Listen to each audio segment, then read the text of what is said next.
para ihayag ang pinakahuling kalagayan ng COVID-19 crisis sa bansa at ang mga hakbang na ginagawa ng pamahalaan laban sa pandemya. Mula sa Pangulo ng Republika ng Pilipinas, Mayor Rodrigo Roa Duterte.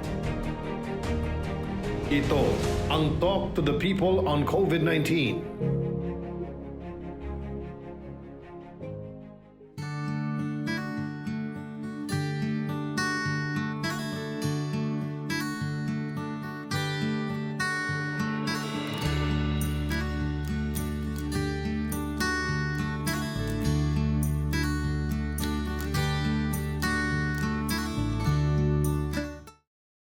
Can we start? This meeting is called to order.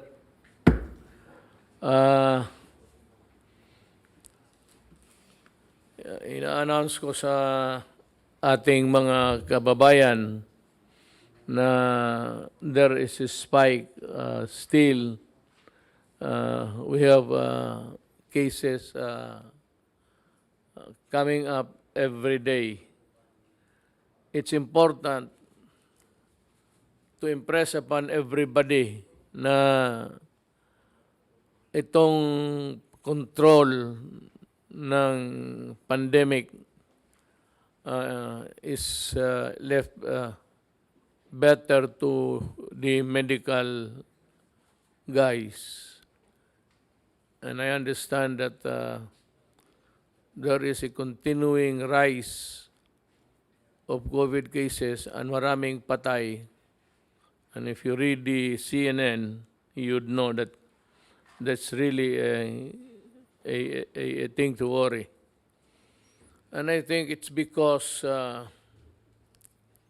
alam mo, ang mga Amerikano, pareho rin sa Pilipino, hindi naniniwala yung iba.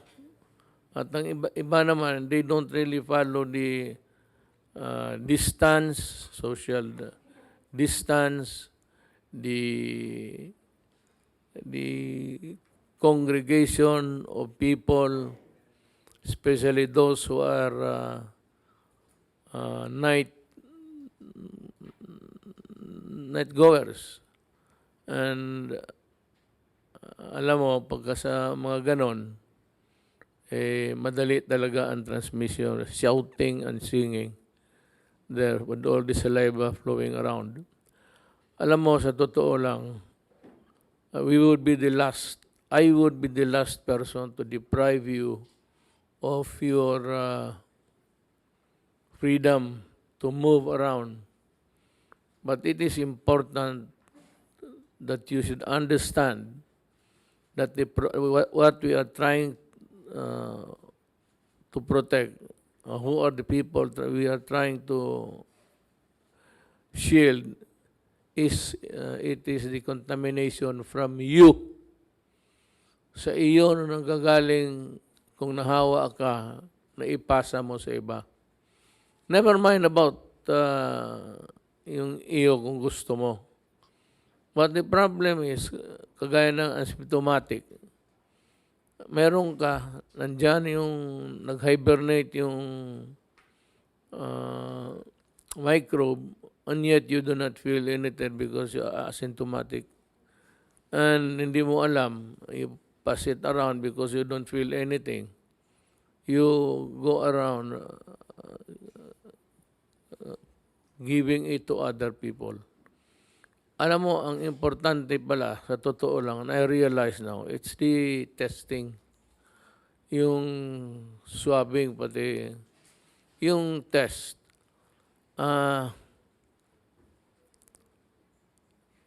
Kasi mahal, I'm trying to figure out a cheaper way of doing it. And I will discuss it with the Secretary of Health and General Galvez, how to come up with a cheaper swabbing and testing. Kasi magbayad nga mahal lalo na sa airport. Ang problema noon in the early days ang sa airport, which was really a mandatory thing for me, na nagpunta doon, ang presyo ata mga to. So yung iba, tama-tama lang yung pera, especially the marginalized. Marginalized, I mean, is yung tama-tama lang.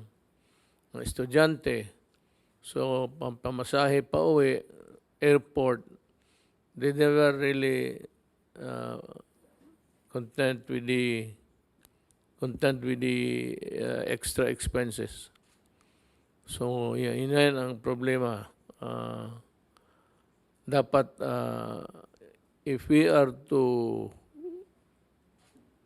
really avoid and limit the virus, government itself must provide for the,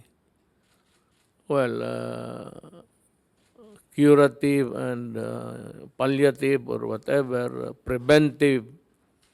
And one of those is really the swabbing para maraman ka. Ngayon, kung malaman ka,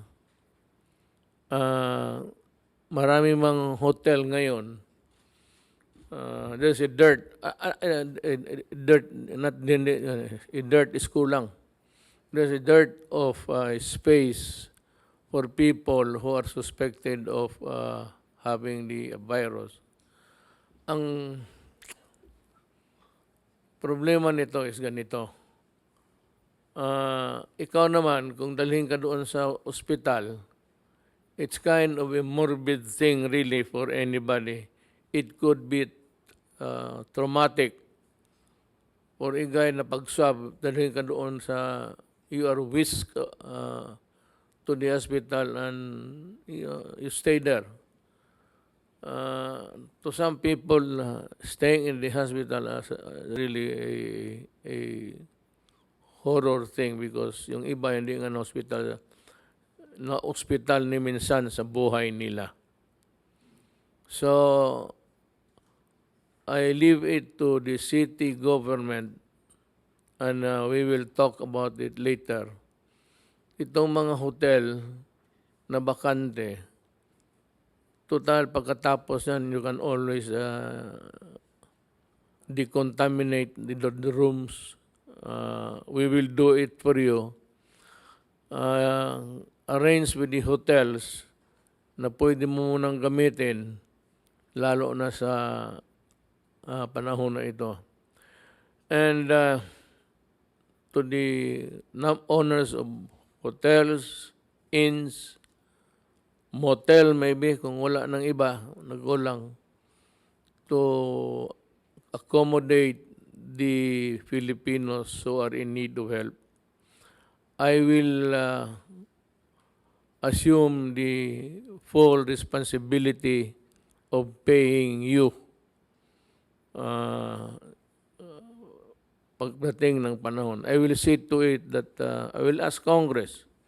I will plead sa kanila na hanapan ng paraan, bayaran kayo.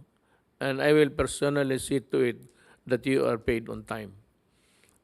This would include siguro meals, but simple lang.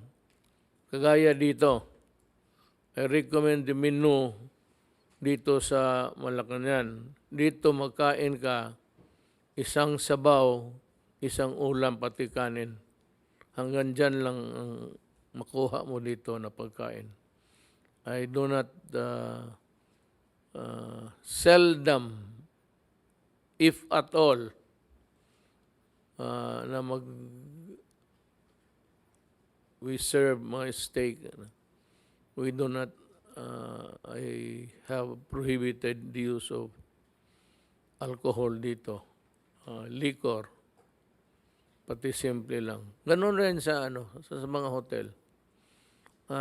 Pakiusap ko lang. Total, wala namang, you don't have to worry about an afterwards thing of itong hotel mo ma-contaminate. We will do the necessary protocol to decontaminate or to kill the whatever there is in the room. Madali lang man yan. Pagbigyan ninyo yung mga kababayan natin.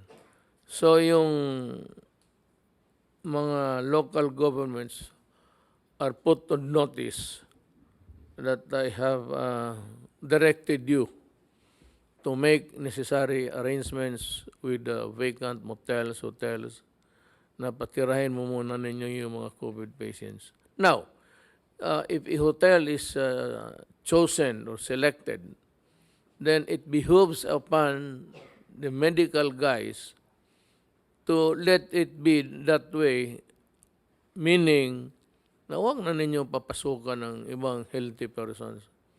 That inn or hotel remains to be a medical facility for those afflicted with COVID. It's no longer available to the public. Tingnan naman ninyo na hindi naman makawawa yung iba. So it's a no-no for itong sa public, traveling public or the public or persons who want to have a rest and yung mga resort siguro wag muna sa mga beach kasi those are the only escape of leisure for many of the Filipinos. Ngayon, ang umabot na tayo sa porsyento is 92.6. Ang total na gumaling is 408. Pero ang total na porsyentong tinamaan naman is 5.5%. Am I correct, Secretary? And then ang namatay is 1.94. Alam mo, marami akong nakita na from stories na itong mamatay ng COVID is it's a painful and horrible, will be last experience. Masisira talaga katawan ninyo. So be careful. Ako nga dito, nagdadasal. So, yun ho ang mensahe ko for the local governments. Now, I do not have a copy of people who are sa purging. Meron ba tayo?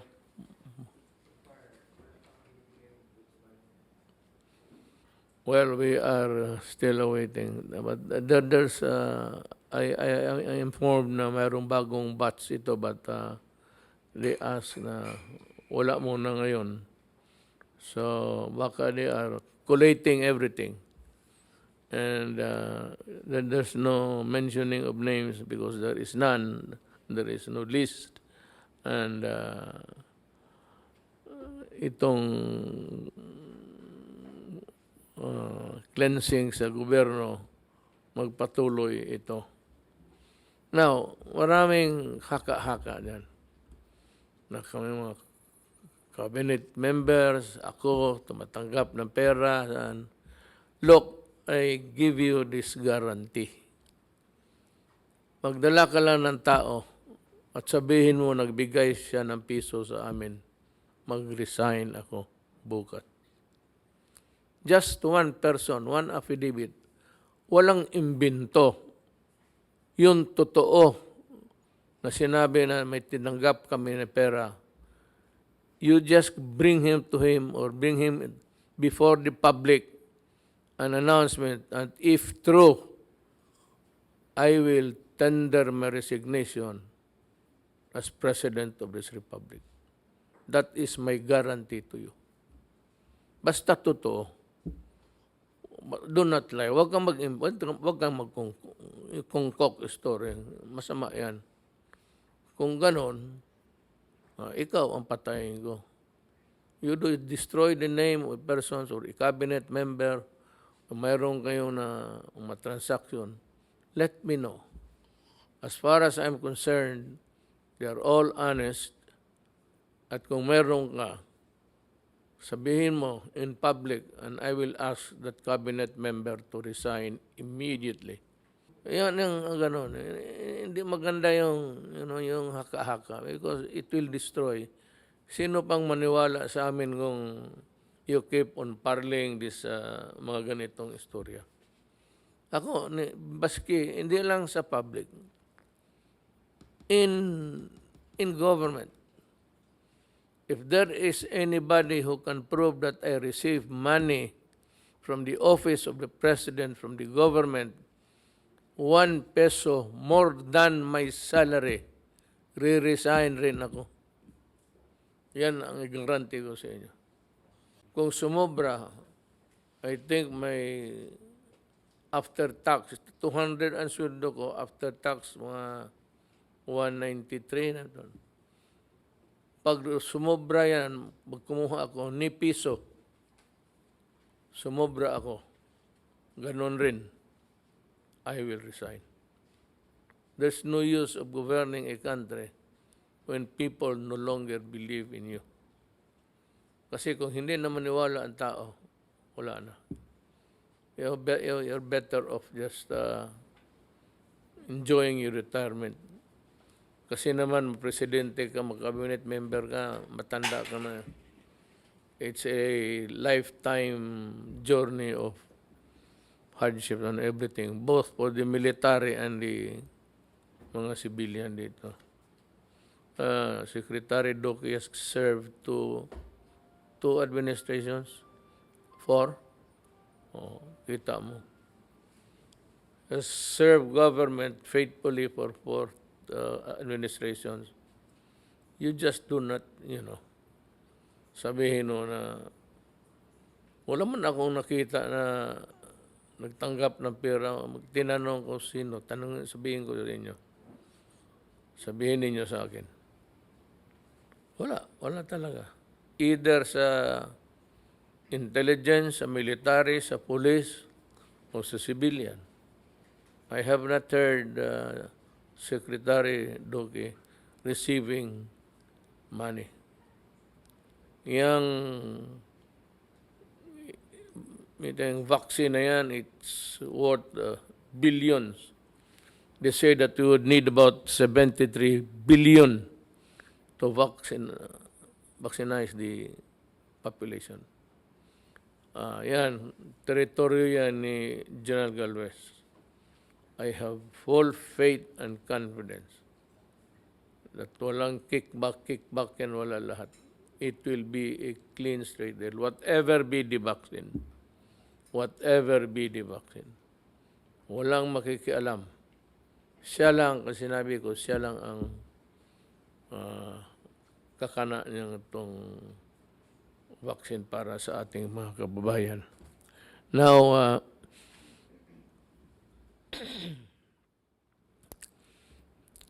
they say that I mumble when I talk. If you notice, the longer I talk, nawawala yung, I don't know, baka nakarma na rin ako. Ano bang kasalanan kong putang ina? Wala man. Wala akong, hindi ko pinabayaan yung mga anak ko. Mabait naman ako sa kapwa ko tao. May trabaho lang ako. So yung trabaho ko, tutuparin ko talaga. Now for those na itong sagutin ko itong pamilya ni, kasi nanawagan sila sa yung mga anak ni Perez. First of all, I'm sorry that your father died the way it happened. Pero kung sabihin mo may yang listahan na yan, hindi akin yan.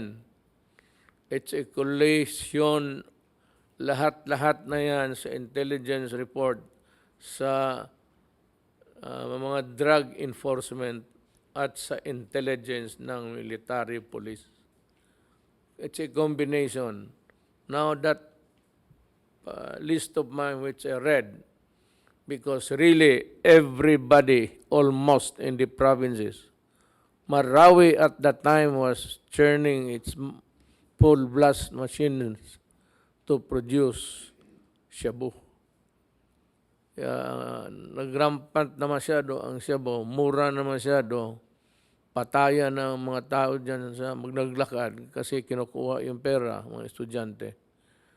So, as a strong measure, being in charge of enforcement of the law overall, I had to, as a matter of duty of a president, the right of the people to be informed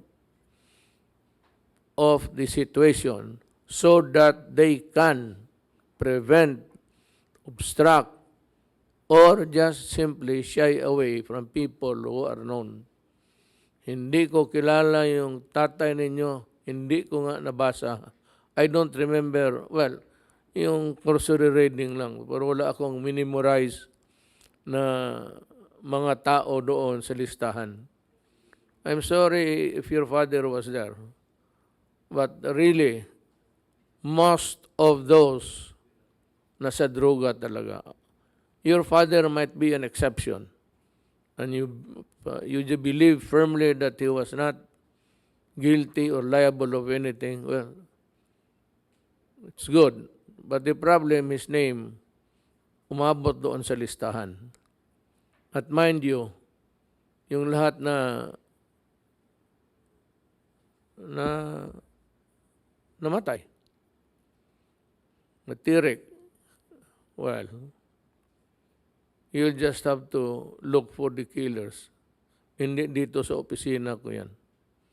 It's not mine. Remember that you are fighting the forces of the Republic of the Philippines. Yan ang masasabi ko sa inyo. Hindi sa akin yan. May binigay lang sa akin. Hindi ako gumagawa ng listahan. Hindi ako pulis. Hindi ako sa intelligence. Dito po ako sa itong opisina ko dito sa Pasig. Nagtatrabaho. But as a matter, I said, as a matter of an obligation, I had to come up with the name of those suspected so that the public will be aware and prevent their ascension to public office. Yun ang purpose ko doon. At marami sa mga barangay captain, almost more than 400 of them. Mga barangay captain, mga city mayors, kasali doon. Ito naman si Mabilog, nagayaw-yaw yung asawa. Look, it is not my fault that your husband's name appears on that list. Hindi aking listahan yan. Now, there is no such thing as I have to move on because it's a constant vigilance. Kung nasabi ko ang pangalan uli, because at that time, he was named. Dito ngayon, yung conviction niya, dismissed from public office and barred from seeking in perpetual disqualification to hold public office. That is not my decision. It is the decision of the ombudsman. Kailangan ko sabihin kasi hindi alam ng tao na si Mabilog wala dito, sumibat at ayun ang nangyari sa kanya. That is different from the first time that I mentioned him. Take that away. That was general. Ito dito is specific, yung mention niya because of what, kasi, or would you rather that linyahin ko yan sila tapos rakrakan ko na lang. It might have stop them from doing it and the public from being aware or not from, but being aware of the people who are out to destroy their way of life. Demokrasya to. On a democracy, you cannot have a free-willing right to do whatever you want. Because at what you want to do or you desire to do is always subject to the public good and the public interest. Remember, when I do anything and I invoke public interest, public good, mabigat yan. It carries with it the force of a law na talagang sabihin ko, itong mga tao na ito, hintuan ninyo pag hindi. There's no law which says anything like that.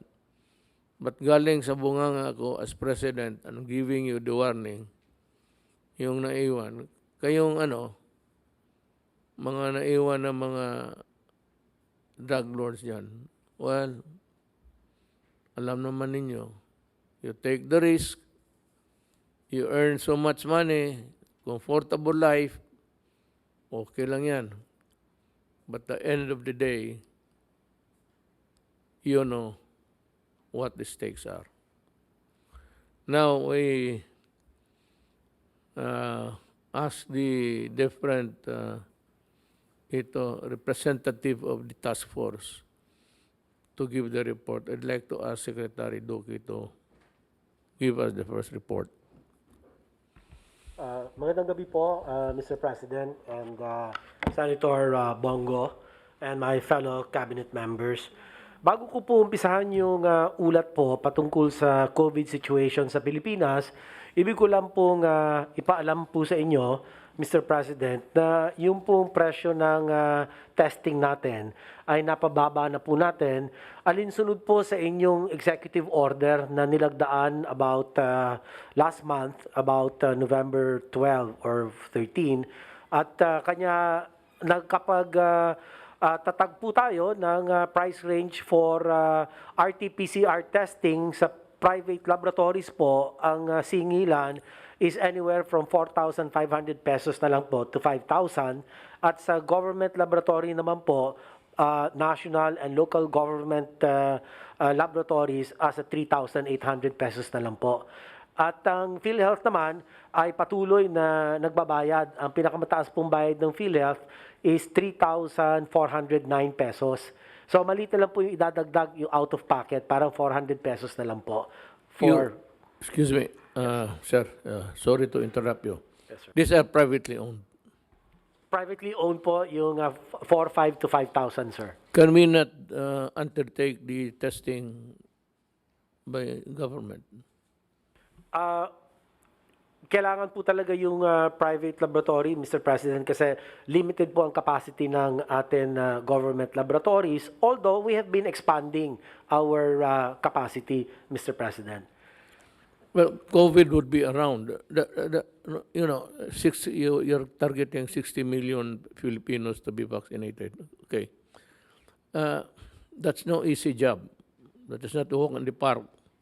And it will transcend maybe the whole of the next year, 2021. So, is there a way that we can spend for all this testing, makabili tayo, makamura tayo, kung may pera pa, maghanap tayo, so that it is actually, to me, the sacred duty of government to protect its citizens.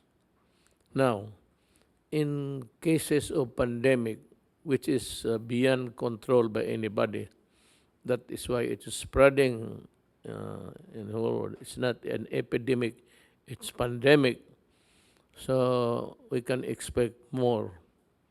Because vaccinating 60 million, I said, would really be you have to walk the extra mile there. So, baka, if you can give me a figure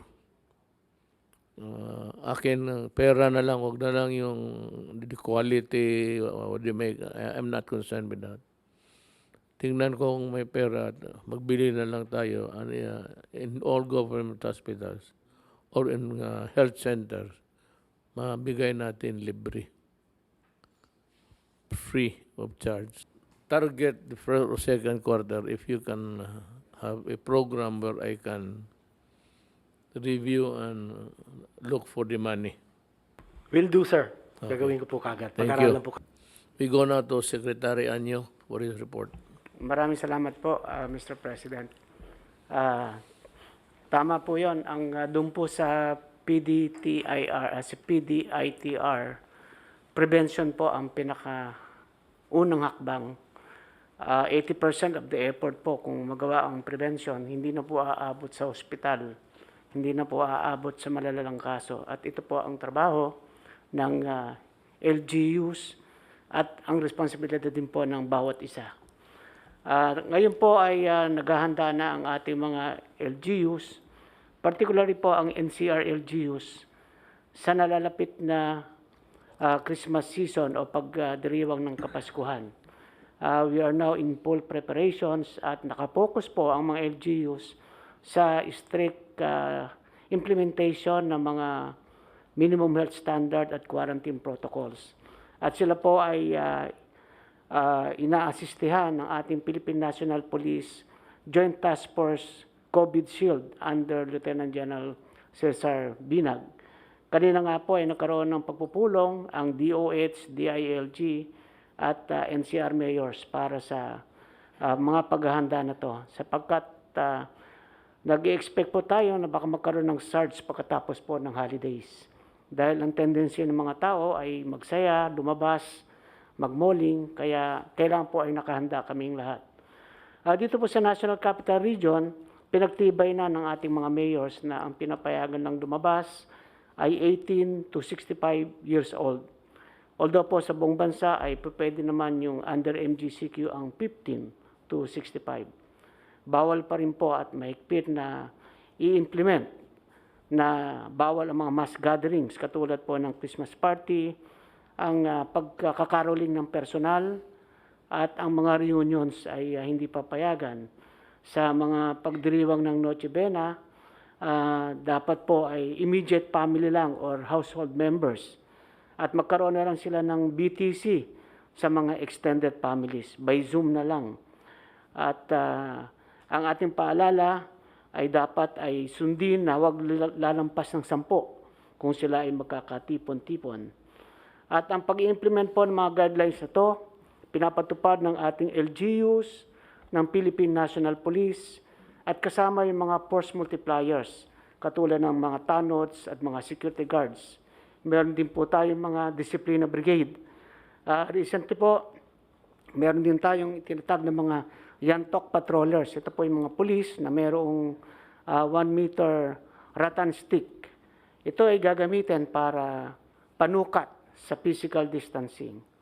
At kung merong mga kriminal na gagawa ng anumang kasamaan, pwede rin pong gamitin itong pang self-defense. Correct. Katulad lang naman ito nung gumagamit sila ng batuta nung araw. Opo. Gumagamit sila ng batuta nung araw, pero dahil may physical distancing, maikli lang yung batuta. Kaya dapat mayroon pong rattan stick na 1 meter para pang sukat. Mag-update din po ako dito sa ating anti-illegal drug operations po during the pandemic. Mukhang tumataas po ang demand sa shabu, kaya nagsunod-sunod din po yung operasyon ng ating kapulisan. Noong pong December 5, alas 7 ng gabi, sa SM Bikutan, malapit po sa SM Bikutan, nagkaroon ng bypass operation, at dito po 2 tao ang nahuli at nakarecover ng 8 kilong shabu na nagkakahalaga ng 54.4 million.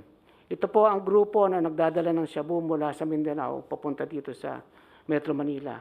At ayon din po sa report ni General Debold Sinas, nagkaroon ng follow-up operation kahapon, 4:40 p.m.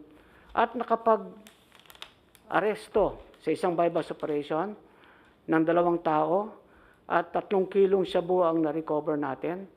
Total of 20.4 million. Kaya po mula po ating operation noong November 3 hanggang December 7, umaabot po ng 135,391,326 worth of shabu ang ating na-confiscate. Patuloy pa rin po tayo magsasagawa ng mga operasyon at sisiguraduhin natin ligtas sa illegal na droga ang ating mga mamamayan ngayong Kapaskuhan. Yun lang po, Mr. President. Salamat. Thank you, Jalanyo. Alam mo, sa totoo lang, sabi nga ng yung the bulk of the those, the don'ts, ang pinakahawak lang, which is under your control, would be really be yung prevention. It is only you who can really do it, but it is not a 100% guarantee that if you follow all of this, you will not get the COVID. Patsambahan lang yan. But your chances of avoiding the contamination would be greater. The odds would be in your favor. Kasi kung protektado ka and you follow the social distancing, lahat na, iyo lahat yan eh. Nasa iyo yan. Ang mga prevention.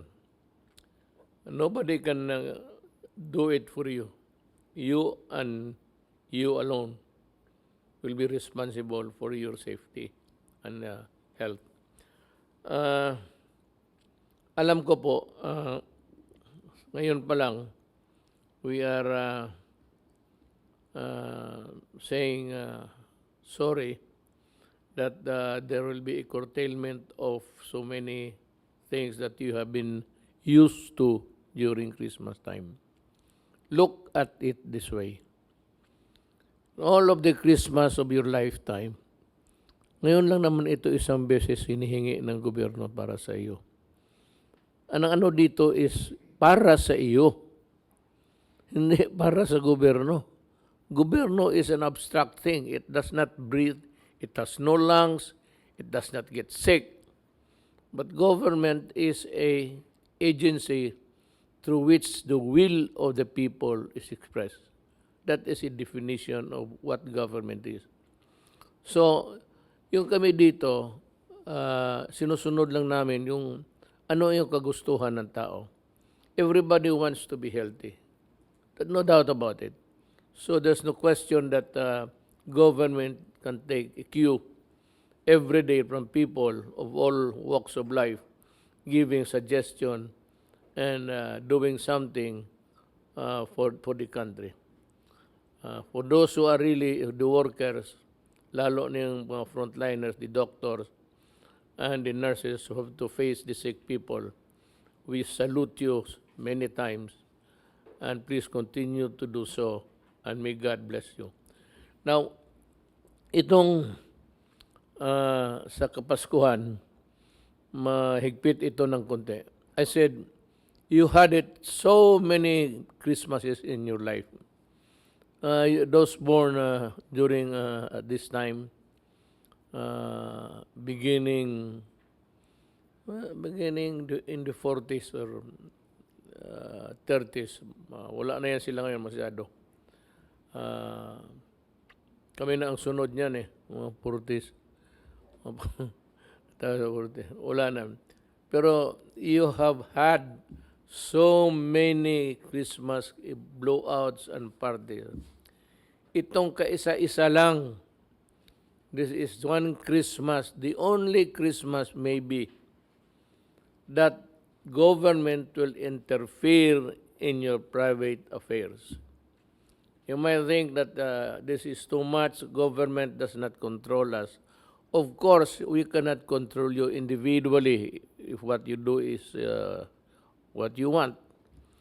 The problem is we are preventing you from getting other people sick. So that's the problem. It is not you, or if it includes you and your neighbor.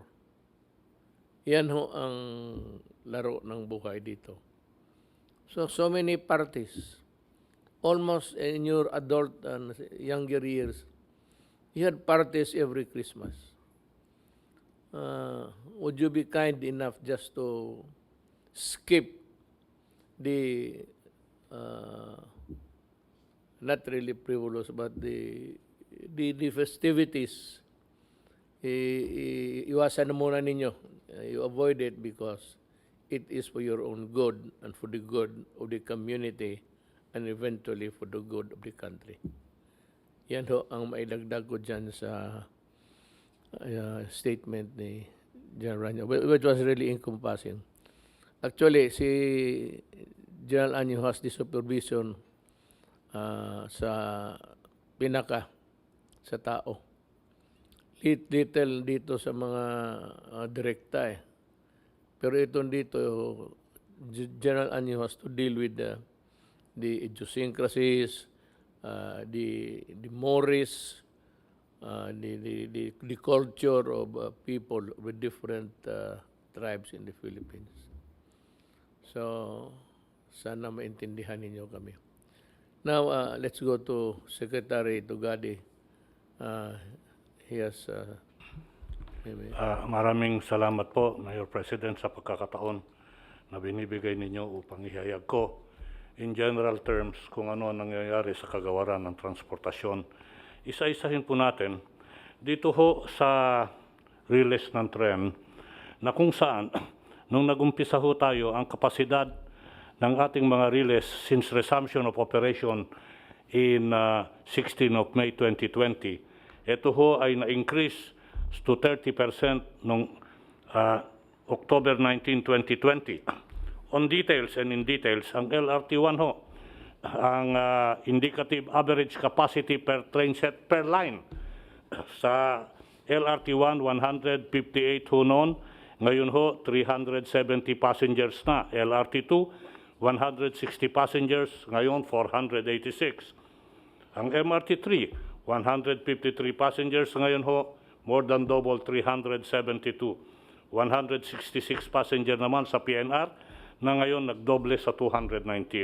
Makikita ho natin sa pag-increase ng capacity, mas marami ho ang mga naglalakbay at mga pasahero at biyahero ngayon sa ating mga release ng tren. Let me just report the following developments. Number one, Mr. President, nung nag-meeting po tayo dito, sinabi ko na sa buwan ng Disyembre, yung MRT3 ay babagtas ng 60 kilometers per hour. I'm happy to announce, Mr. President and fellow cabinet members, that by December 1, your MRT3 has hit 60 kilometers per hour. Never before has this been done. Ngayon ho, natapos na ho natin yung rail replacement. Dapat ho, matapos natin yan next year. Kaya lang pinayagan ho tayo ng IATF na kung saan kami ho'y sumamo sa kanila na payagan nyo kaming i-repair yan following strict health protocols. Pinayagan po naman ng IITF, kaya natapos namin yung rail replacement. Yung headway ho, noon, tumatakbo ho tayo mga 9 minutes. Ngayon po, Mr. President, tumatama na ho tayo 3.4 minutes. In other words, ano ho ang ibig sabihin nito? Yung pasahero madadagdagan kasi mapapabilis yung takbo ng tren at yung pag-aantay ay mababawasan. Again, on generic, tatlong bagay ho ang sasabihin ko dito. Yung electronic ticketing system na trinayal namin ay nag-uumpisa at tuloy-tuloy. Ano ho yung epektong hinahabol natin dito sa electronic ticketing system? Mawawala yung overload, mawawala yung bentahan ng scalpel. In other words, yung pagbiyahe sa karagatan, mas magiging safer, comfortable, and more convenient. Umpisa na ho yung contact tracing through trace. Alam ko ho at batid namin na merong plano ang IATF na ilunsad yung Safety Philippines. Wala ho kaming problema dyan. Kung magagawa yung mga detalye, we are all for the integration. Para nang sa ganon, integrated ho yung contact tracing. President, even at the height of the pandemic, we have inaugurated and opened 14 new ports and 14 new improvements. Ito ho'y mag-ahalaga. Pagkat sabi nyo, make the Filipino life comfortable. And by creating all these ports improvement, we are creating the convenience and the mobility to make the Filipino life comfortable. Bumahagi ho tayo sa aviation. Sa aviation ho, ngayon, inaalaw na ng commercial operations as of December 6, 2020, 36 airports. Ang hindi pa ho, inaalaw 13 airports. Ang ibig sabihin, lumalawak at nadadagdagan na ho yung kapasidad natin magbiyahe sa aviation and by air. Pumunta ho tayo sa service contracting under Bayanihan 2. Sa service contracting under Bayanihan 2, ito ho, Mr. President, ang plano natin dito, tatakbo yung mga buses, may laman o wala. In other words, it is a predictable travel. Babayaran natin yung mga operators, swelduhan yung mga drivers. I am pleased to report to the cabinet members as of December 7, 2020, a total of 152 drivers have been onboarded and currently being monitored sa tinatawag natin na service contracting program. An additional 1,500 drivers will be outboarded or was outboarded at 5 o'clock p.m. today. A total of 1,838 drivers from various regions have been oriented and trained on the service contracting program and 7,000 drivers from Metro Manila. Ito ho ang magpapakita na tayo ho ang seryoso sa tinatawag na service contracting. Mahalaga ho ito kasi noon karerahan yan sa EDSA. Ngayon, kaya may laman ka o wala, on dictated time, aandar ka. In other words, travel will become more predictable and convenient. Why? Because sabi nyo nga ho, make the Filipino life comfortable. On a last note, Mr. President, I would like, and I'm happy to inform you, that your kagawaran ng transportasyon is one with you in fighting corruption. Ano ho yung ginagawa namin sa Department of Transportation? I created a task force, 3 tao, na kung saan i-monitor yung mga kaso ng corruption, itutuloy. Pero agarang ginawa kong rekomendasyon, Mr. President, at ginagawa nila ito, lahat, pati na ako, ay magsasubmit sa task force ng kanilang SALN for the last 3 years. Isinama ko ho dyan yung mga secretaries, executive assistant. Sinama ko rin ho dyan yung involved sa BAC, sa bidding, sa procurement, at isinama ko rin ho dyan yung mga involved sa project implementation. Bakit ho? Kasi etong bidding, yung BAC, yung procurement, saka yung monitoring of projects, dyan ho nagkakaroon ng aragolya. Kaya pinasisilip ko ho lahat yung SALN. We will be submitting a report to DOJ and to the task force you have created, Mr. President, to show our oneness with your program on corruption. Tama ho kayo. Wala na ho tayong oras, konti na lang. Huwag ho natin bitawan yung issue ng corruption. If we perform and at the same time we attack corruption, then it can be said that really your administration, Mr. President, is working to make the Filipino life convenient, comfortable, and corrupt-free. Yun lang po, Mr. President. Now, we'll go to Secretary Lorenzana. Magandang gabi po, Ginoong Presidente. Kami po ng sa National Task Force, ako, si Secretary Anyo at saka si Secretary Galvez, ay labis na nangangamba na magkakaroon ng pagtaas ng kaso nitong Kapaskuhan. Sa katunayan po, Mr. President, nung nakadaang linggo ay bumaba na tayo ng below 1,000. Ngayon, imakyat na naman tayo ng 1,004. So, ibig sabihin, mayroon pang mga pasaway dyan na hindi naniniwala sa ating mga pinagbibilin. So, ang inyo pong sandatahang lakas ay handang tumulong sa kapulisan para ipatupad yung ating mga protokolo ngayong Kapaskuhan para ho mapapigilan natin yung pagtaas ng mga kaso. So, wala naman po masyadong problema sa buong bansa. Yung ating mga kasundaluhan ay patuloy din yung kanilang operation against the NPA at saka mga abusayap.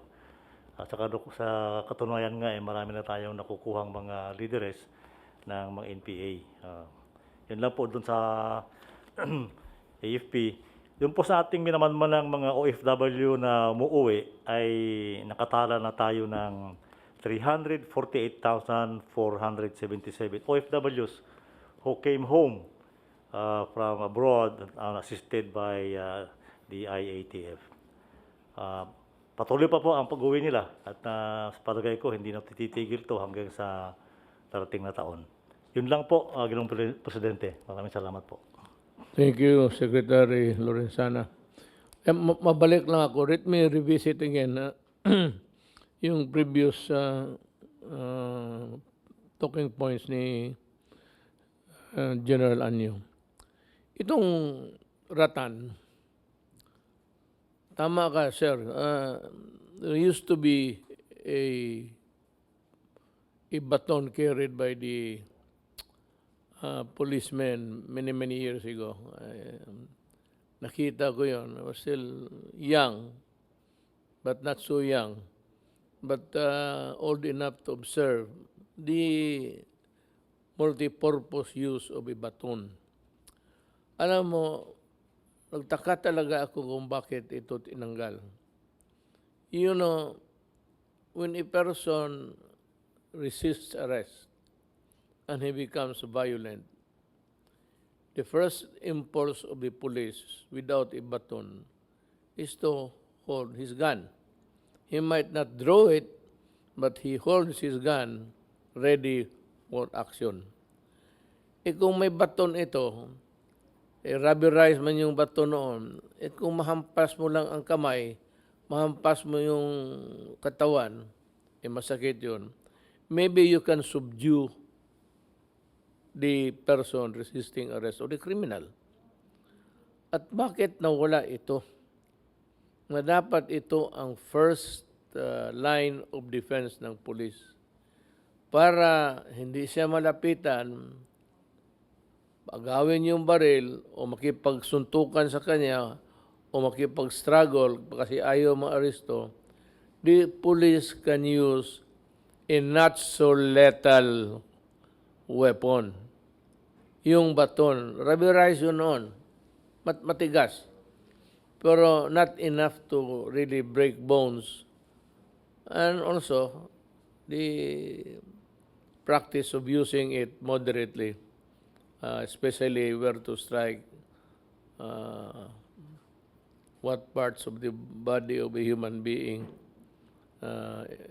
can be hit so that he will stop his aggression or surrender. Ganito kasi yan, ulitin ko, maraming hindi nakaalam nito eh. Ulitin ko ha, for the education of everybody.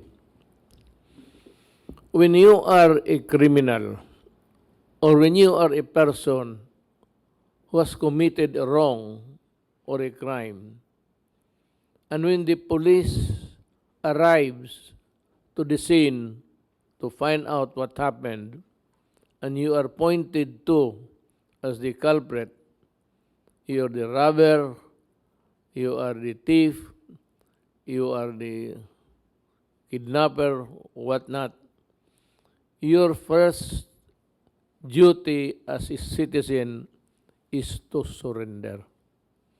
Pag sinabi ng police ito at bitawan mo yung itak mo, bitawan mo yung pampalo mo, o bitawan mo whatever that is really a dangerous, maybe capable of injuring a person. Now, if you are really a responsible citizen, you must know your duty. If you have committed the wrong, then you're supposed to surrender peacefully. That is your duty. That is your responsibility. Hindi yan sa yan talaga ang batas. Pag sinabi ng pulis, bitawan mo mag-surrender ka because that is your duty as a criminal or your responsibility as a whatever, nag-aaway kayo dyan, a protagonist in a fight, or whatever, mag-surrender kayo. Now, if you do not submit to the authority of the law, which is personified by the police, pwede kang hulihin talaga and make an arrest. In making an arrest, you are supposed to be bodily carried to the police van, or talagang hawakan ka, and if you do not want to move, you are dragged to the police station. Kasi yan ang trabaho ng police. Ang trabaho ng police, makahiram nga ng isang ballpen pa. Nagli-lecture na ako ng criminal law dito. Kasi maraming inintindihan eh. Lalo na yung mga lasing. Pagka ng police, sabi, bakit? Nag-inuman lang ako dito. Masama ba magsigaw-sigaw? You create public disturbance. Many person, hindi nila alam yan. Pag maglasing sila, nag-iinuman lang kami dito. Ito yung police. Ikaw yon sa baba. Pag sinabi ng police, mag-surrender ka, sumama ka sa police peacefully. That is your duty. Duty mo yan. Ngayon, kung pagsabi ng police, ayaw mong sumama, pipilitin kita. The police now will go to you and get hold of your hand, place a handcuff sa iyo, because the police has the duty to arrest you and bring you to the law. Ngayon, kung mag-away ka, ang police has the duty to enforce the law by overcoming your resistance. Kaya pagka ganon, pinalo ka na ng police kasi ayaw mong sumama, nagipagsabunutan ka, pwede kang paluin ng police sa paa, then he must bring you to this station. That is the duty of the police, to insist. Ikaw, ang duty mo when you are arrested is for the purpose of bringing you to the folds of the law, and you go to the station, have yourself booked for whatever misdeed, wrong, or crime you committed. Ganon ho yan. I'm not defending the police. Kasi sabi nga the police, ano ako sundalo sa police, no. I am just following what the law says. Kasi kung makipag-away ka ng police, pag sinuntok mo yung police, inatake mo, you commit the crime of direct assault upon an agent of a person in authority. Ikaw yung may kasalanan pag lumaban ka. At kung nabugbog ka sa batuta, problema mo yan kasi hindi ka nag-surrender. In the first place, your duty is to surrender. Intindihan ninyo? Kailangan kadalhin eh. The police has to place you under his control to bring you to the station. Yun sabihin ng police, o sige, arestado ka. O sige, arestado ako.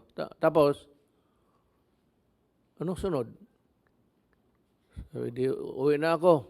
Ay, gago ka. Diyan ka talaga mabugbog.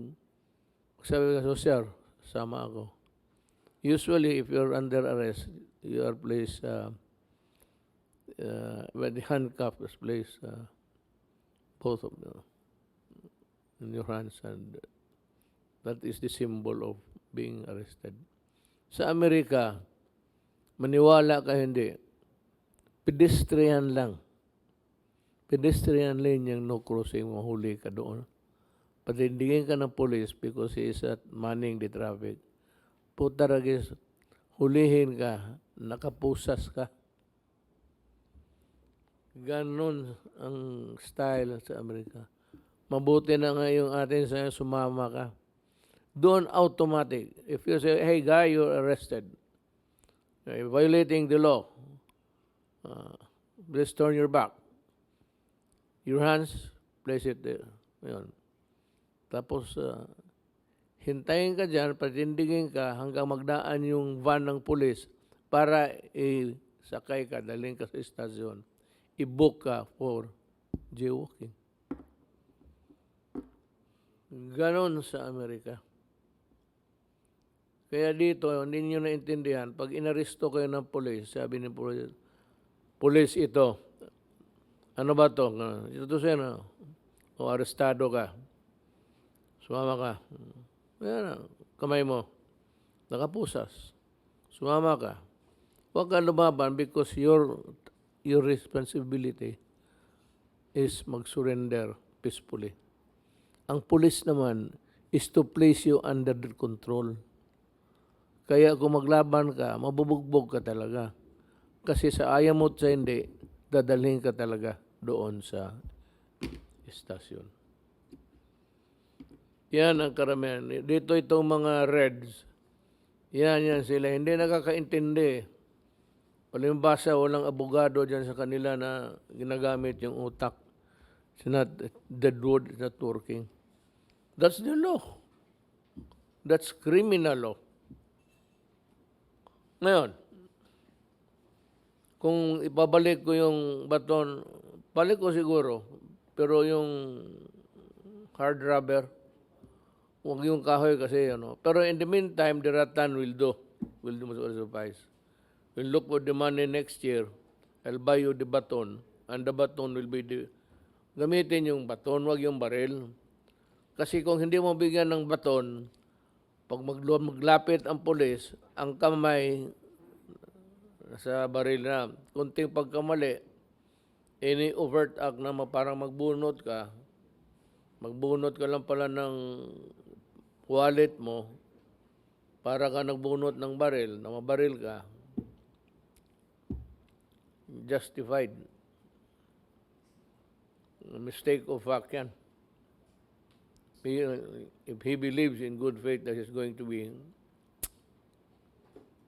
Ngayon, dito tayo sa isingit ko na lang bago si General Galvez.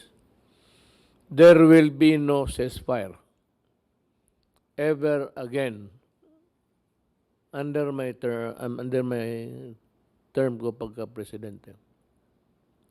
For all intents and purposes, yung ceasefire is dead. Wala na yun. Matagal na yun. Nung umalis ako, when I walk away from the talks, because we cannot understand each other, maybe we were talking on different dialects. I don't know where. But I just simply cannot understand the way it was being carried by the other side, by being played. What was evolving before me was something which is not acceptable to the Republic of the Philippines. Lalo na yung coalition government. You are no president, no stupid president will allow it. He will get impeached. You will get impeached by, you are not supposed to share that power. Ako, may sinumpaan ako.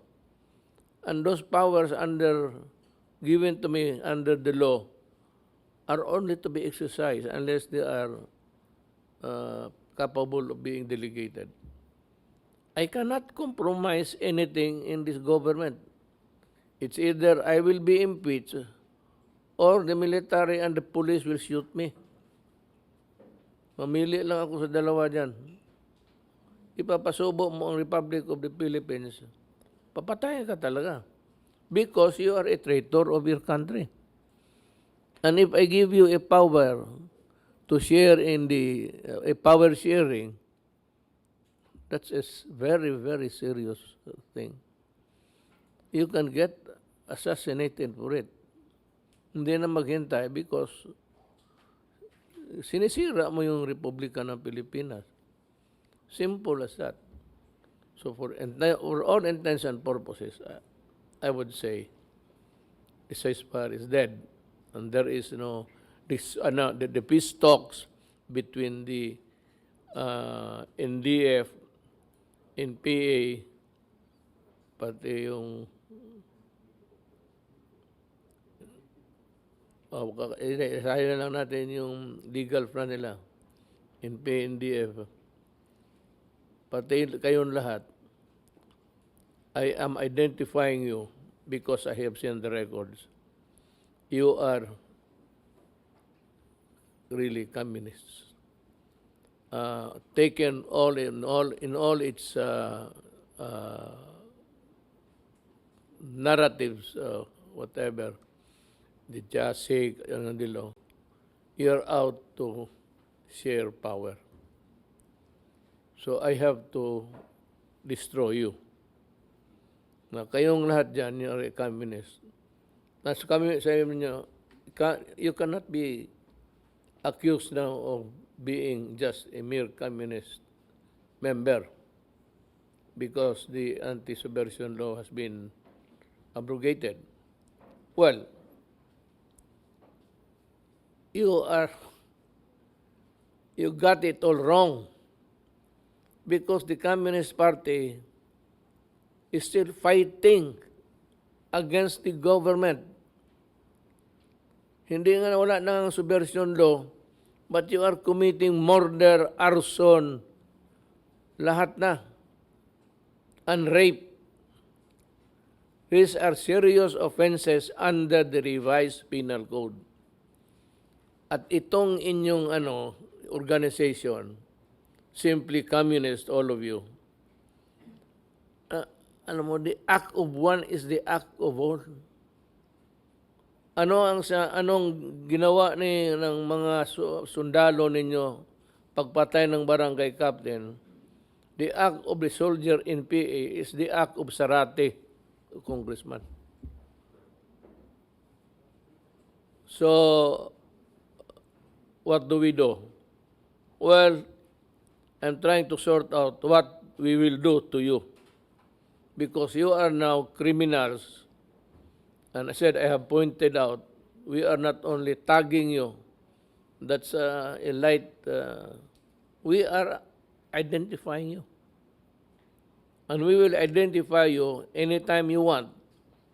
But there will be a time before my end terms, I will name all of you, kayong lahat sa NDF, pati who are in. Alam mo, nung kaibigan pa tayo, yung nasa white area, ito sila kasimple. Kasama ko yan, nag-iinuman kami sa istorya. Tapos, one day after I go to the mountains, na doon kayo. Parang kadri rin kayo. Hindi lang nga kayo nagmamarcha. Pero one time I was talking to the head of the CUMID. Yung CUMID is the highest organ, Communist Party of the Philippines in Mindanao. Si Nelson, pati kasama si Bong, si Nelson, pati si Father Mong Navarro.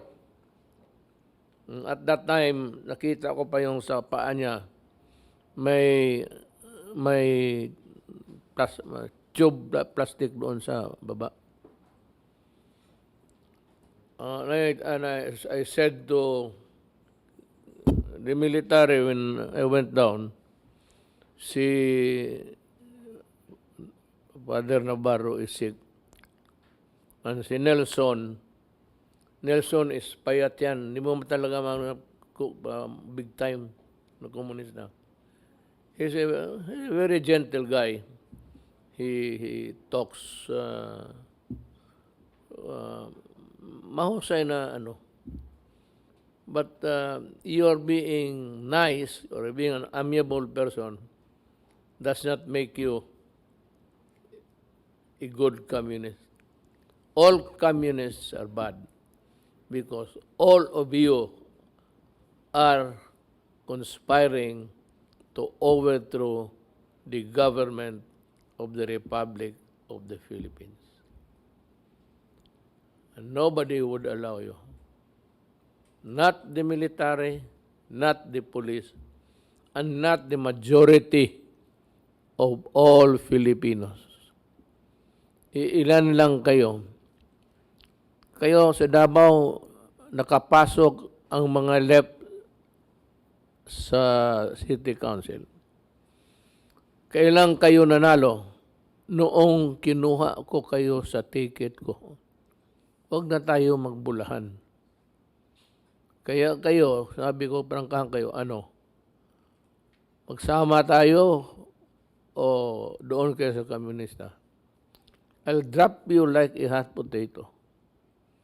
Pag sabi ko, wala na kayong project, wala lahat, and I'll just wait for the next election, and I will drop you from the ticket. Alam ninyo yan. Alam ninyo, some of them now are signed in America. Akala ko ba ayaw ninyo ng Amerika? Father Tison, kasama yan ni Father Ivasco. June is back with us. He ran for governor. He lost, but he's a priest. He was a priest. Father Tison and Father Ivasco. Ang hindi ko alam, yung nanay ko may pagka-aktivista, but she was really passionate about good government. Nag-gobernador kasi ang tatay ko. Every weekend makita ko sila sa bahay doon sa terrace. May mga madre gano'n. Nagbi-meeting. Akala ko nagdadasal ang mga yawa. Yung pala po tayo. Doon pa. Si June. Nung tumakyat ako sa bukid, nagkita kami. Alam mo yung NDF magkasal? Yung flag ng NDF, hindi encircle it with the couple. Balutin kayo ng NDF flag. Tapos ang seremonya. Ganon ang yung mga gay, maraming gay sa NPA sa itaas. There's a good number of NPAs who are gays. Ewan ko kung bakit. Marami nagpunta doon sa bukid. But most of them now are lumads, exploited, oppressed by the new People's Army. Tinatakot lang ninyo. Pinapatay. When did this happen? Kayong mga lumad, kano saan nagsugod? Kailan ito nag-umpisa? Kano saan nagsugod? Before the NPAs came, may gulo ba? Naabay samok sa inyong lugar? May gulo? It was when the NPA started its pacification sa taas. Tapos, ang una political officer, sige lecture.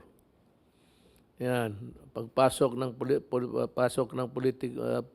political officers, pasok na ang mga lecturers yon. Naniwala naman kayo. Maniwala kayo. Kayong mga lumad na kapatid ko. Maniwala kayo sa komunista. Maniwala kayo na kaya nila magtayo ng gobyerno. Jesus Maria Josep. Puro walang ginawa yan kung hindi hingi ng taxes sa inyo at magpatay ng ayong sumama sa kanila. Yan ang problema. So, ulitin ko to review yung batuta. Pero yung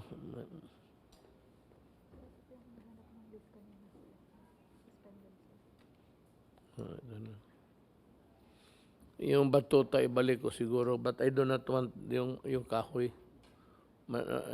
Pagkat tumama yun sa katawan ng tao, ang buto it can break the bones inside the body. Yung ano lang, yung rubber, kakarating lang, kapasok lang. May I just beg the indulgence of General Galvez. Unahin ko lang ito, sir.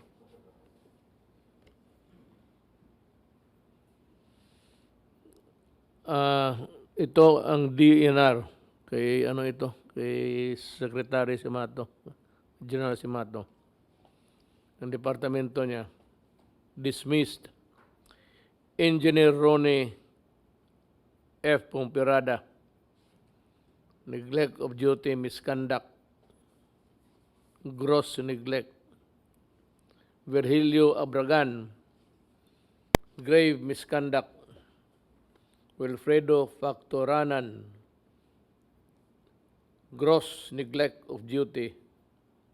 Pati si Mario Tubanya. Pedro Herena, dismissed for grave misconduct. Rolando Palca, dismissed for grave misconduct. Engineer Jason Israel de la Cruz, dismissed, neglect of duty, grave misconduct. Henry N. Valeros, dismissed,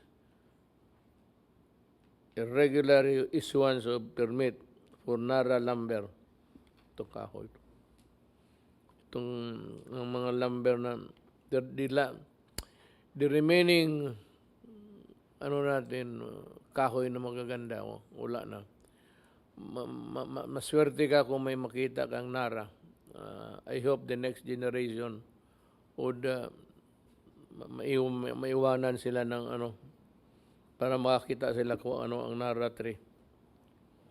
Yung mga magagandang kahoy, yakal, sino mo, wala na. Wala na yun. Engineer Nason de la Cruz, ayun, misconduct. Henry Valeros, dismissed, grave misconduct. Raquel Ali Lukman, this grave misconduct. Pedi Pedro, dismissed, grave misconduct. Roger Madre Redio, dismissed for grave misconduct. Ang mga suspended, hindi ako approve po. I will assign them to some other places. Kasi yung prejudicial to the best interest in land titling, delikado to. Pasahin ko lang lahat, pareho sila. I think these guys will, mag-usap kami ni General Simato. Ilipat ito sila sa probinsya, tsaka a job that has nothing to do with titling of lands.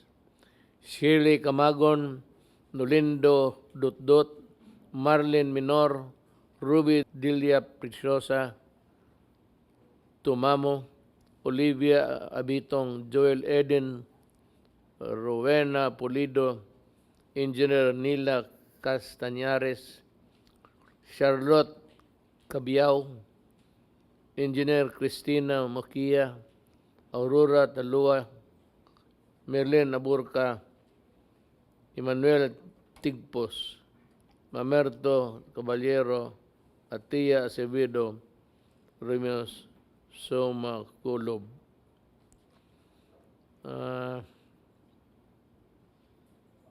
I think I will ask for the records of these guys to the office of the President. I might just decide to dismiss them. Land titling, kung saan mo ilagay, gagawa rin ng kalukuhan niya. Now, let us hear the man of the hour, General Galvez. Sir, iyon na. Sir, I will make a report, sir, on the vaccine. But beforehand, sir, Mr. President, I would like to thank you sa maaga pong paglalabas po ng EO 121, which will facilitate our immediate procurement of vaccine wherein the regulatory requirements will be cut down from 6 months to 1 month. Sir, napakalaki pong tulong po sa amin po yun dahil kasi at least yung requirement po ng law na kailangan po may FDA emergency use ay mapapabilis po ang ano po natin, pag-procure po natin ng vaccine. Kung makatulong lang, sir. Yes, sir. Marami po salamat, sir. At marami pong natuwa, sir, na taga-DOH at saka sa ating mga hospital po, sir, natin. Dahil alam po nila na napakalaking tulong po ng EO121 po, sir. Sir, I will just have 5 slides, sir. Sa ngayon po, sir, nagkakaroon tayo ng reorganization dahil sa report nga po ni Secretary Duque ay mahigit lang na 5% po yung ating cases na very manageable. So, ang ginawa po namin, tinransfer na po namin yung National Incident Command Emergency Operation Center doon po sa NDRIM COCD, considering na talagang sa OCD po kay Secretary Orlesana po yung pinaka-NTF, siya ang chairman, para po i-delegate na lang po sa DOH, DILG, at saka sa NEDA, yung pag-action sa po, dahil kasi ang gagawin po natin, magkakaroon po tayo ng massive preparation for the National Immunization Program. Napakalaki po ng ating preparation kasi it is unprecedented.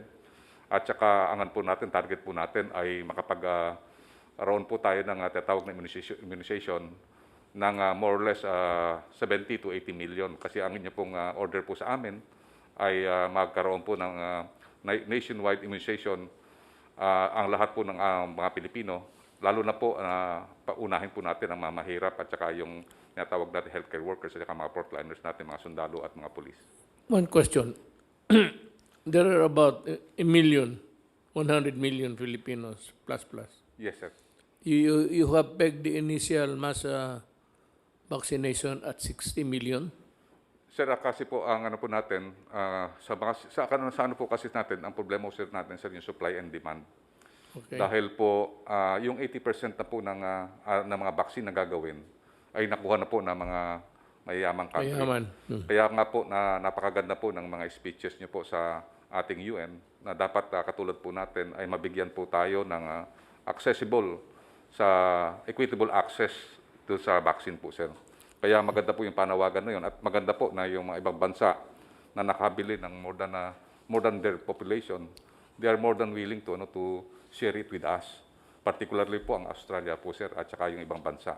And I believe yung China po, sir, nakausap na po namin si Ambassador Wang Xilian at they might be able to give some Contribute po, sir. So ngayon po, sir, ongoing ang negotiation po namin sa kanila. I-report ko po mamaya, sir, sa inyo. Let me just cut you there para malaman lang ng mga tao. Mga alam mo itong vaccine, it could be from Pfizer, Moderna, it could be from Seneca, AstraZeneca po, sir. Seneca, pati itong sa China. China. Puro approve ito at puro mabisa ito lahat.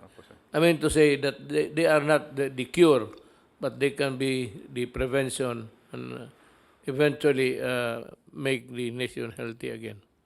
Yung lahat na bakuna na bili ni General Galvez, baski saan-saang countries na gumagawa, China, it could be Australia, puro okay yan. I assure you, I give you that guarantee. Sige, sir. Sir, okay naman po tayo sa ating communication, pero mabuti po in-explain nyo po yung herd immunity kasi ang mga tinatanong po ngayon sa ating mga press briefing, bukod doon sa kailan actually magkakaroon ng bakuna, at sinasabi ko po nakadepende naman po yan sa approval ng tinatawag na emergency use authorization. Marami rin po nagtatanong dahil with a country of 110 million nga daw po, 60 million ng bakuna, paano yung balanse na 70 million? Ang sinasabi ko naman po ay ang pangako ng ating Pangulo ay yung pinakamahirap magkakaroon ng bakuna. Sumatotal po yan 60 million. Pero gagawa rin ng hakbang ang gobyerno para yung mga gusto bumili, na kaya naman bumili, ay magkakaangkat. Although ang problema po ngayon, yung sa private sector, talagang lahat po ng gumagawa ng bakuna ay G2G. So hindi ko na po alam kung ano yung gagawin ni Secretary Galvez. Pero ang tanong po ng marami, paano naman kami na hindi mahirap, 670 million pa rin po yung hindi mapapasama doon sa 60 million natin.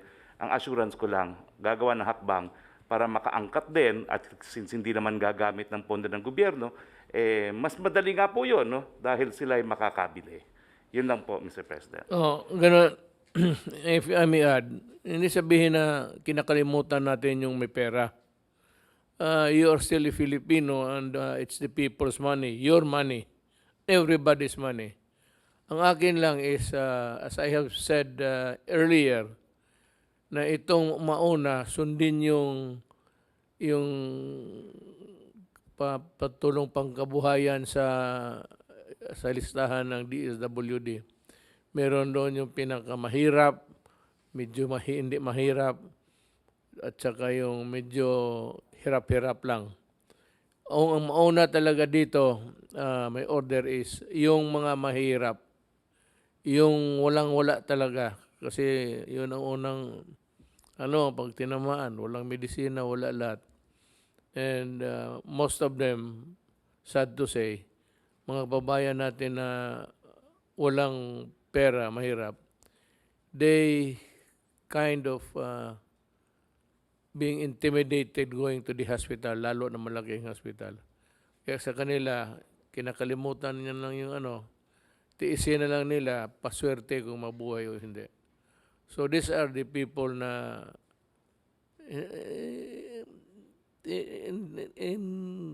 hindi naman total desperation, but these are the people na dapat unahin natin. Yung mahirap, dapat sundin talaga yan. Yung mga mahirap, tapos yung hindi masyado hirap, yung hirap-hirap lang, pati yung nagyaman, mahirap no nagyaman sa droga, ang injection ninyo, sa totoo lang, rabies. Pagkagat ko muna kayo ng it brings, drug, please understand it. The drugs problem brings the worst out of me. Ang masama kong ugali, masama kong temperament, ang pinakamasama kong pagkatao lalabas basta droga na ang pag-usapan. You have to take it or leave it. Yan ang makukuha ninyo sa akin. Hindi ako I don't moderate my words. Pag sinabi kong injection mo, tubig lang o rabies, ganyan ka lang. Putang ina mo, nandiyan ka sa droga talagang sabi ko. Do not destroy the Filipino or else I'll destroy you. Mga kaibigan, in a few days we'll be celebrating Christmas. Now the problem is the COVID. It has dampened, medyo humina ang natin, ang celebration natin ngayon.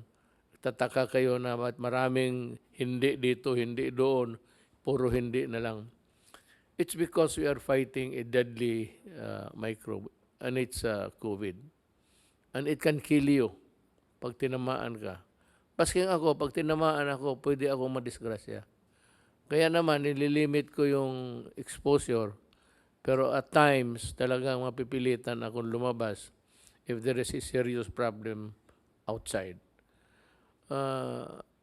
Tiis na konti. Total, there's a light at the end of the tunnel, actually, so to speak. Pati yung there's a news in the horizon, there's already vaccines being produced. Kaya lang, ang sinasabi niya, the long and short, kaning istorya namin ngayon, is nauuna talaga yung mayayaman. And it is not our fault na mayaman sila. So if they have the clout, o yung mayayaman, sila mismo ang nagpo-produce, wala man tayong magawa kasi naghihintay lang tayo yung sobra. But it also, in every crisis, brings out the humanity of a person. Like for example, China, Canada, may mga tayo noon, may mga kontrobersiya tayo, pero at least kinakalimutan muna natin yung alita natin because people are sick and dying. Ngayon, bago ko makalimutan, yung sa Davao kasi, wala kang marinig na putok. Ako, because I'm also aware that yung produkto ng mga tao dito, Bulacan, yung fireworks, hanap buhay nila. Pero I was really, to tell you the truth, I was toying with the idea of making it just like Davao. Maybe ganito na lang. Total, nandiyan pa tayo ngayon. May 1 year pa kayo next December. Baka next December, ibawal ko na ang putok because it is really a dangerous thing and for reasons of public safety and health. Public safety, mamatay ka, masakit ka. Health is, ma-hospital ka, maputol yung kamay mo. It's a health problem actually. Yung inhalation ng powder smoke. So, it is a problem of health, public interest, and public safety. So, I'm putting you on warning na baka by mid-year I will issue the necessary document banning totally banning paputok. Kagaya sa amin. Sa amin ngayon maganda man. New Year, Pasko. We celebrate it with the family. May music, lahat na. Gaiety and all. Walang nasusugatan, walang namamatay. Ang ayaw ko pa dito, ganito. Ito talaga ang masakit. Yung mapaputok na may mga baril. Ito yung mga walang hiya na walang utak. At bakit nagkaroon ng baril.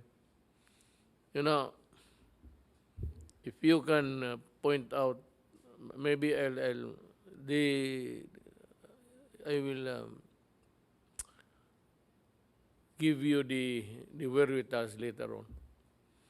Magpaputok ka ng baril, what goes up goes down. With the same velocity going up, same velocity going down. Pag it pierces itong mga galvanized iron, pag tumatama maraming napapatay, lalo na sa labas, sa ulo.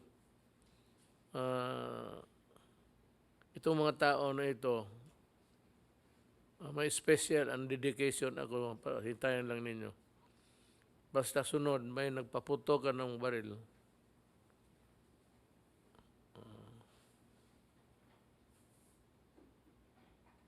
Ayaw ko kung anong gawin ko. Mag-isip pa ako ng mabuti. Pero basta I will, lalo na yung pagputok ng baril. I will make it a very serious offense. If not, I'll go to Congress. And, do not give me that shit.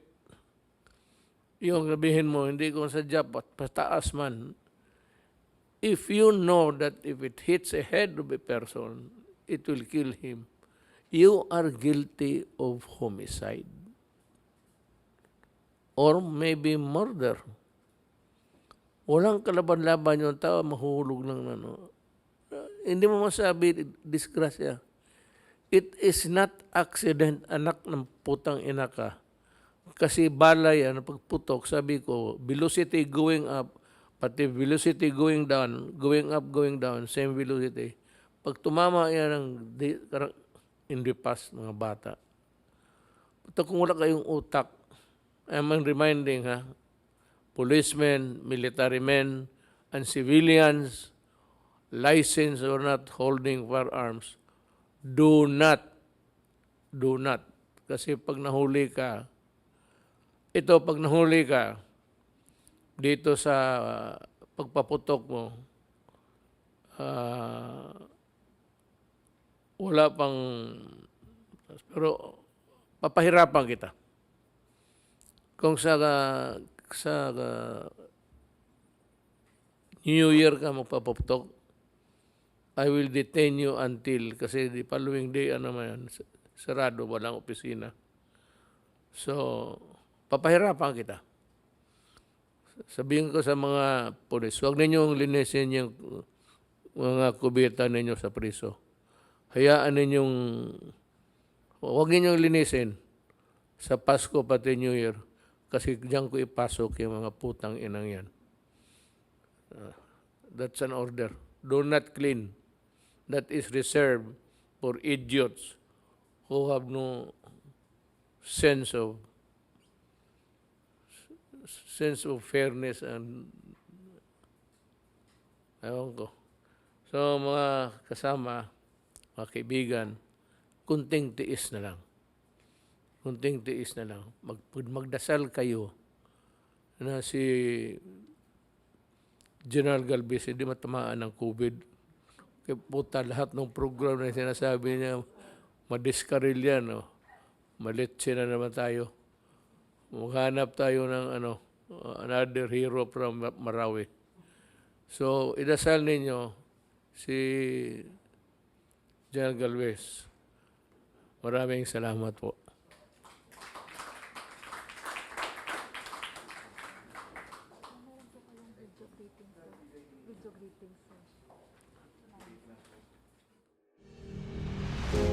Para ihayag ang pinakahuling kalagayan ng COVID-19 crisis sa bansa at ang mga hakbang na ginagawa ng pamahalaan laban sa pandemya. Mula sa Pangulo ng Republika ng Pilipinas, Mayor Rodrigo Roa Duterte. Ito ang Talk to the People on COVID-19.